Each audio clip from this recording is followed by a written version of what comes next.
आज हम करेंगे calculus of complex functions. Complex function का कैलकुलस मतलब कॉम्प्लेक्स फंक्शन की कंटिन्यूटी, कॉम्प्लेक्स फंक्शन की डिफरेंशिएबिलिटी, कॉम्प्लेक्स फंक्शन की एनालिटिसिटी और सो ऑन। पहला है continuity of fz is equal to u plus iv, where fz is a complex function of a complex variable u and v.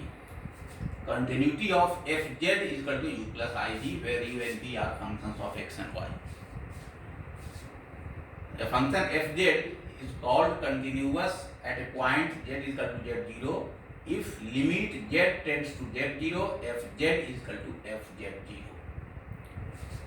एक condition है continuity का, कोई function fz किसी point z0 पर continuous तब होगा जब limit z tends to 0 fz बराबर होगा fz0 के।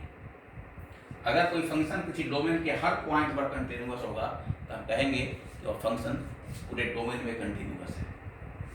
ठीक उसी तरह डिफरेंशिएबिलिटी ऑफ fz कब है डिफरेंशिएबल, कब डिफरेंशिएबल होगा, कब इसका डेरिवेटिव एग्जिस्ट करेगा।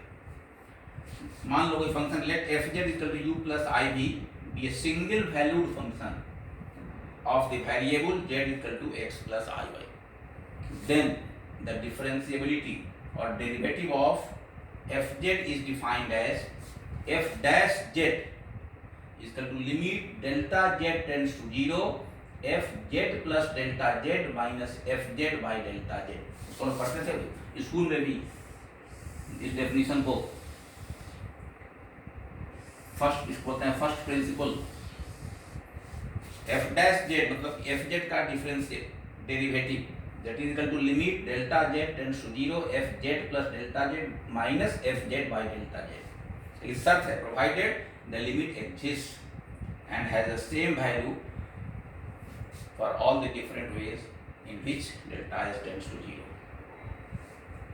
ये कंडीशन है कंटिन्यूटी का। कोई फंक्शन fz z बराबर z0 पर कब कंटिन्यूअस होगा, कोई फंक्शन fz कब होगा डिफरेंशिएबल। तीसरा जो है बहुत इंपॉर्टेंट थ्योरम है कि किसी फंक्शन को डिफरेंशिएबल होने के लिए क्या कंडीशन है जो नेसेसरी भी है और सफिशिएंट भी है। कोई फंक्शन अगर fz u प्लस iv है, fz u प्लस iv, तो यह कब होगा डिफरेंशिएबल। तो फर्स्ट कंडीशन है कि delta u by delta x, delta u by delta y, delta v by delta x, delta v by delta y are continuous. मतलब कि u का और v का पार्शियल डेरिवेटिव x और y के रेस्पेक्ट में कंटिन्यूअस हो। दूसरा है जो सबसे इंपॉर्टेंट है कि delta u by delta x delta v by delta y and delta u by delta y minus delta v by delta x। u का पार्शियल डेरिवेटिव x के रेस्पेक्ट में बराबर होना चाहिए v के y के रेस्पेक्ट में पार्शियल डेरिवेटिव के, और u का y के रेस्पेक्ट में पार्शियल डेरिवेटिव बराबर होना चाहिए negative value of the partial derivative of v with respect to x। बहुत इंपॉर्टेंट, फिर याद कर लीजिए delta u by delta x equal to delta v by delta y and delta u by delta y equal to minus delta v by delta x। ये जो condition second है बहुत important है, इसका नाम है कॉची रीमान इक्वेशंस और shortcut में CR इक्वेशंस। ये condition second.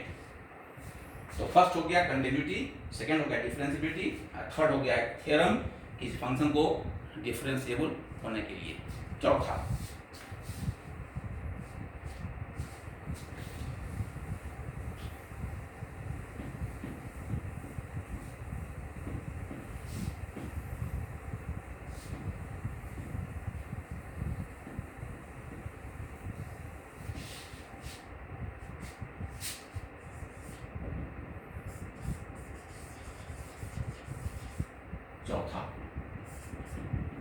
Analytic function.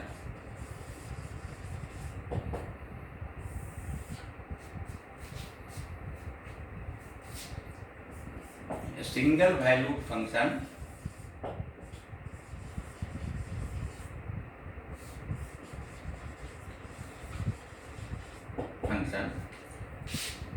if a single valued function fz is equal to u plus iv be defined and differentiable at each point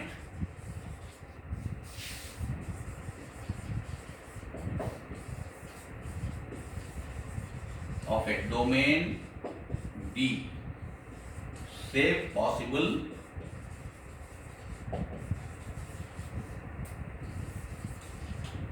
for a finite number of exceptional points.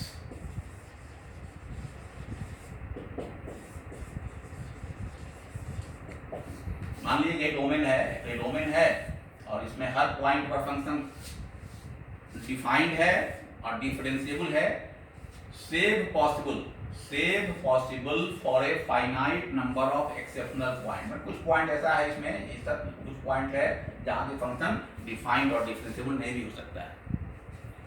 Then the function is called analytic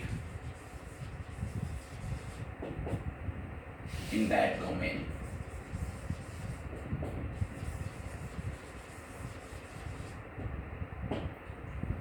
analytic और भी बोल सकते हैं, analytic और एक और नाम इसका है regular in that domain. Analytic function बोलते हैं, रेगुलर फंक्शन बोलते हैं, होमोमॉर्फिक फंक्शन भी बोलते हैं, 3 नाम है इसका।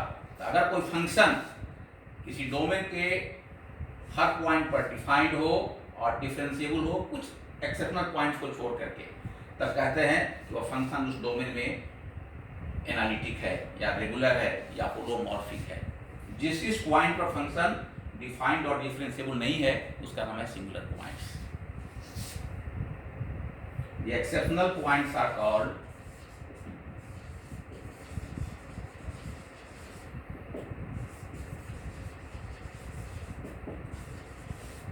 singular points.